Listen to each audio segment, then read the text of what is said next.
We are Mark and Patty McCloskey. We're speaking to you tonight from St. Louis, Missouri, where just weeks ago you may have seen us defending our home as a mob of protesters descended on our neighborhood. America is such a great country that not only do you have the right to own a gun and use it to defend yourself, but thousands of Americans will offer you free advice on how to use it. At least that's what we experienced. What you saw happen to us could just as easily happen to any of you who are watching from quiet neighborhoods around our country. And that's what we want to speak to you about tonight. That's exactly right. Whether it's the defunding of police, ending cash bail so criminals can be released back out on the streets the same day to riot again, or encouraging anarchy and chaos on our streets, it seems as if the Democrats no longer view the government's job as protecting honest citizens from criminals, but rather protecting criminals from honest citizens. Not a single person in the out-of-control mob you saw at our house was charged with a crime. But you know who was? We were. They've actually charged us with felonies for daring to defend our home. On top of that, consider this.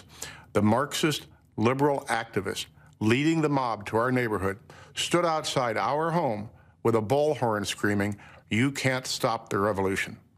Just weeks later, that same Marxist activist won the Democrat nomination to hold a seat in the U.S. House of Representatives. In the city of St. Louis, that's the same as winning the general election.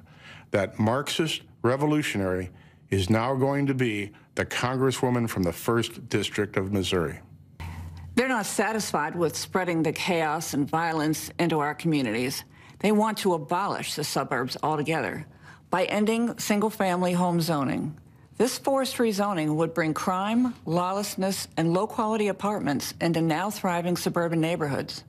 President Trump smartly ended this government overreach, but Joe Biden wants to bring it back. These are the policies that are coming to a neighborhood near you. So make no mistake, no matter where you live, your family will not be safe in the radical Democrats' America. At this moment in history, if you stand up for yourself and for the values our country was founded on, the mob, spurred on by their allies in the media, will try to destroy you. You've seen us on your TV screens and Twitter feeds. You know that we're not the kind of people who back down. Thankfully, neither is Donald Trump. President Trump will defend the God-given right of every American to protect their homes and their families.